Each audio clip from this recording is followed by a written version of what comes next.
হাসিনার ছবিতে হাহা রিয়্যাক্ট, ছাত্রদল কর্মীদের পেটালো ছাত্রলীগ।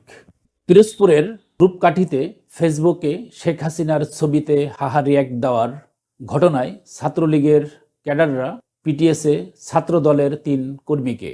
রোববার সকালে জুলহার বাজারে এই হামলার ঘটনা ঘটে। আহত ছাত্রদল কর্মীকে উপজেলা স্বাস্থ্য কমপ্লেক্সে চিকিৎসা দেওয়া হয়। হামলায় আহত ছাত্রদল কর্মী সিয়াম শেখ অভিযোগ করে বলেন, জুলহার গ্রামে আওয়ামী লীগের নেতা মুজিবুর রহমানের ছেলে রিয়াদ সামাজিক যোগাযোগ মাধ্যমে ফেসবুকে শেখ হাসিনার ছবি পোস্ট করেন।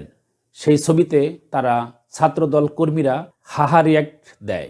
সে কারণে জুলহার বাজারে রিয়াদ, সিয়াম, ফারাজের নেতৃত্বে ছাত্রলীগের 10 থেকে 12 জন লোহার রড দিয়ে তাদের উপরে হামলা চালায়। অভিযোগের বিষয়ে জানার জন্য অভিযুক্তদের মোবাইল ফোনে কল দিলে বন্ধ পাওয়া যায়। সমুদয়কাঠি ইউনিয়ন বিএনপি সাধারণ সম্পাদক মোহাম্মদ আক্তার হোসেন বলেন, তারা ক্ষমতায় না থেকেও আমাদের ছাত্রদলের উপরে হামলা চালাচ্ছে। ক্ষমতায় থাকাকালীন গোটা ইউনিয়নের রিয়াদ ও তার বাহিনী সন্ত্রাসী কার্যক্রম চালিয়েছে। আইনের মানে তাদের দৃষ্টান্তমূলক শাস্তির দাবি জানান তিনি।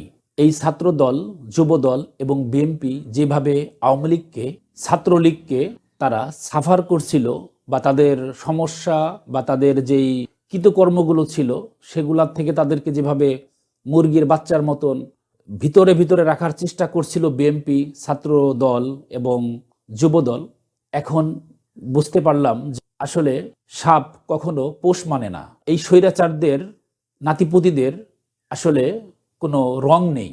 আমরা কয়েকদিন ধরে নিউজে খুব ভালোভাবে ফলো করে আমরা দেখতে পাচ্ছিলাম যে বিএনপির বিভিন্ন অঙ্গ সংগঠনের লোকজন আওয়ামী লীগের লোকজনদেরকে যেভাবে তারা হেল্প করতেছে, তাদেরকে যেভাবে এলাকার থেকে, পুলিশের কাছ থেকে যেভাবে তারা নিয়ে আসতেছে, থানা থেকে কখনো নিয়ে আসতেছে, সেটা টাকার বিনিময় হোক, এলাকার ভাই বেড়াদার অথবা আত্মীয় স্বজনের মাধ্যমে হোক বা যেই রিলেশনে হোক, সাফার করতেছে বা তাদেরকে শেল্টার দিচ্ছে, সাপোর্ট দিচ্ছে। কিন্তু সেক্ষেত্রে দেখেন, একটা ফেসবুকের একটা পোস্টে হাহা রিয়্যাক্ট দেওয়াতেই তাদের আসল চেহারা, চরিত্র, চিরচেনা যে চরিত্র, সেটা কিন্তু ভেসে উঠেছে।